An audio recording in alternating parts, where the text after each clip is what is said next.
আমাদের জন্য দরকার যে মানুষগুলো চাকরি দরকার, যে মানুষগুলো বিনা পয়সা চাকরি নিব, যে মানুষগুলো পড়াশোনা করে পরিশ্রম করে আমাদের দিক নির্দেশনা শুনে চাকরি নিব, তাদেরকে দরকার। আবার যারা টাকা পয়সা দিয়ে চাকরি দেবো, যাদের মামু ভালো আছে, তাদেরকে আমার দরকার নেই ভাই।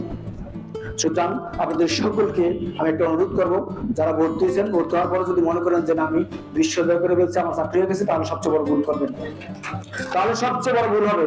বর্তমান আপনি প্রথম পা দিলেন, এখানে পরিশ্রম করতে হবে, লেগে থাকতে হবে। সংগ্রাম কি একদম এখন চাকরির বাজারে সেরাদের সেরা হইতে হবে, সেরাদের সেরা, এবং যুদ্ধ টিকে থাকতে হবে, তাই না?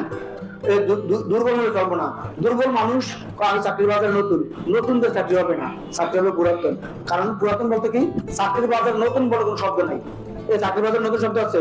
একজন অনেকে সাপ্তাহিক পরীক্ষা দেয় না, যাই হোক এই সপ্তাহে মনে হয় আমাদের 122 স্টুডেন্ট পরীক্ষা দিচ্ছে, সকালে দিচ্ছে। তাই অনেকের ক্রিকেট পরীক্ষা দিচ্ছে কি লিখা কথা আমি নতুন, নতুন কি চাকরি, এই কথা কি বলবো? এই নতুন এখানে বলে, হ্যাঁ চাকরির বাজারে নতুন কোনো শব্দ নাই, নতুন মানুষের চাকরি নাই। চাকরি দরকার যার চাকরির যোগ্য তার দরকার, এখানে দরকার যোগ্যতা, নতুন পুরনো মাপকাঠি নাই।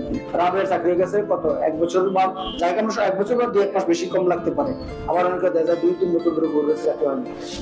তাহলে রাবের তো নতুন পুরনো মানুষ আছে না? আবার রাবের যে কম বয়সে আমাদের 6-7 মাসের চাকরি হয়েছে বহু আছে, বুঝছে না?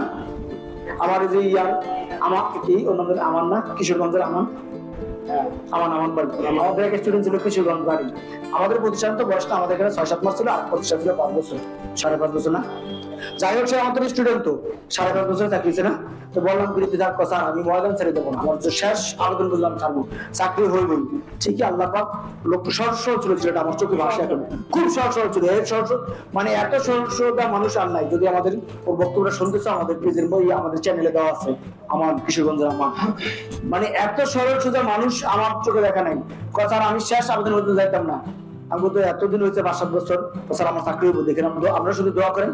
ঠিক আছে, আল্লাহ আত্মবিশ্বাস, চাকরি হয়েছে। ইংলিশ রিডিংটা পর্যন্ত ঠিকমতো পড়তে পারতো না, শুধু এতটুকু বলি।